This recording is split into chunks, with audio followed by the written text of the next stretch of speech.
Durante o século XIX, a Rússia viveu um período de muita repressão, de censura, de conservadorismo. Ela viveu sob o poder do czar Nicolau I. Esta situação vai gerar na juventude um sentimento de frustração, de incapacidade. Por quê? Porque a relação entre a Rússia e a França nunca foi muito boa. Mas durante o período do czar Nicolau I, a juventude burguesa russa ia para a França estudar. Na França, estes jovens entram em contato com toda a efervescência francesa, tanto cultural, filosófica, econômica e social, porque era o período da primeira revolução industrial. Então eles tinham contato com tudo que era mais moderno daquela época. Ao retornarem para a Rússia, estes jovens se veem de pés e mãos atadas, impossibilitados de colocar em prática tudo que eles viram e viveram naquele outro país. Como eu disse, eles estavam em uma época que o seu país vivia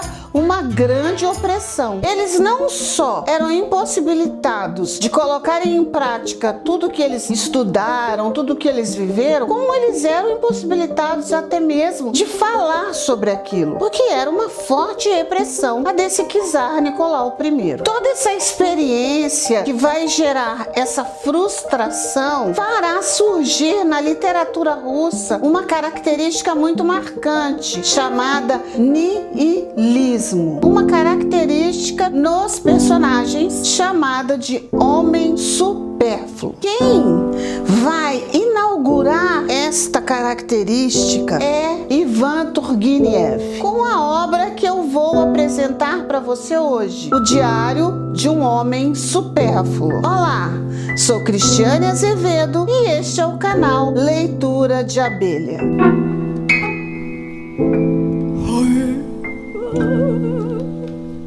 Ivan Turgenev é um dos autores russos mais aclamados. Ele era do balacobaco, muito amigo de Dostoiévski no início da sua juventude. Porém, eles vão ter um desentendimento, vão ter uma briga. O negócio vai esquentar tanto que eles vão partir até para um duelo e nunca mais voltarão às boas. Turgenev tem uma vasta obra. Ele escreveu Pais e Filhos, O Diário de um Homem Supérfluo, Primeiro Amor, Rei Lear da Estepe, A Véspera, Relíquia Viva, entre outros. É muito comum nos seus livros, em sua obra, a gente perceber um detalhe, uma queda pela obra de Shakespeare. Quando a gente conhece a obra de Turgenev, a gente percebe ali uma admiração desse autor por Shakespeare. Do que se trata Diário de um Homem Supérfluo? Você conhecerá um homem jovem, relativamente jovem, que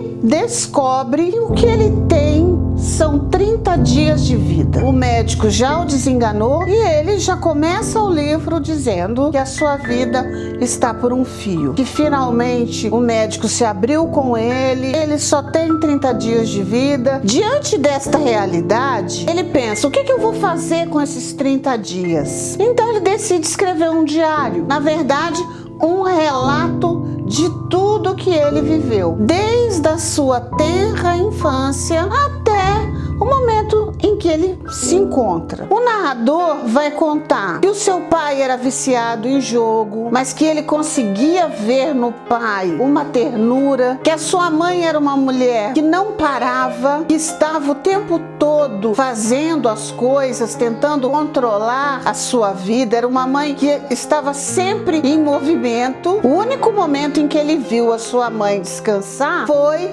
quando ela estava morta num caixão. Ele até diz que ele não conseguia perceber na mãe uma ternura, apesar de toda a sua responsabilidade, o seu zelo em cuidar da casa, estar sempre atarefada, ele não conseguia sentir nela uma ternura. E nesse pai, que era um homem viciado, estava sempre em dívidas, ele conseguia ver nos olhos dele uma ternura. Assim que o pai morre, eles perdem tudo, porque havia muitas dívidas, vão ter que abandonar a sua propriedade rural para os credores trabalhadores e vão para um centro urbano. Eles vão tocando a vida até que ele perde a mãe. Ele vai assumir um trabalho, um compromisso em uma outra localidade, vai conhecer uma jovem que é filha de um proprietário de terras. Ele desenvolve um amor, uma paixão que ele guarda até aquele momento no leito de morte. Ele vai descrevendo como que ele reconhece essa paixão, os passeios que ele realizava com essa moça, as visitas na casa da moça. E o dia que ele decide, sim,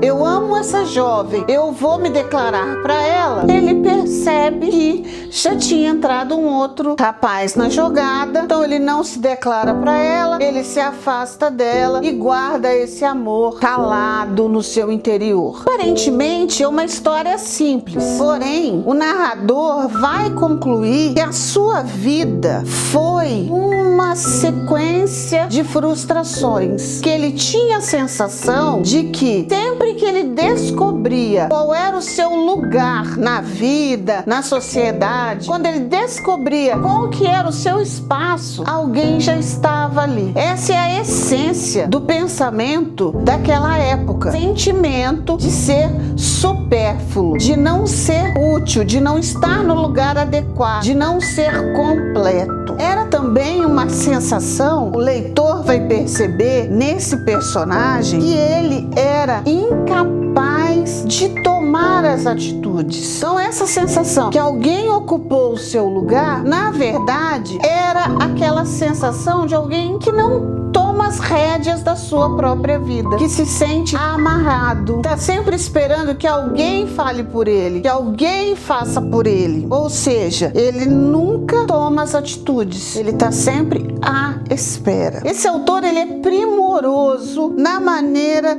de escrever, tornando impossível para o leitor não refletir sobre a finitude da vida e, acima de tudo, não se comparar com aquele personagem. Ele mostra com muita expressividade, em cada linha do texto, ele retrata uma realidade humana que não está muito longe da nossa realidade. Turgenev parece que observa a sociedade com um microscópio, por isso ele não perde nenhum detalhe, seja ele do psicológico dos personagens, como da paisagem, da sociedade como um todo. E a profundidade do livro justamente nisso. Quantos de nós não percebe o passar do tempo, o escoar dos dias entre os dedos? Eu espero você aqui semana que vem com mais uma resenha no canal Leitura de Abelha.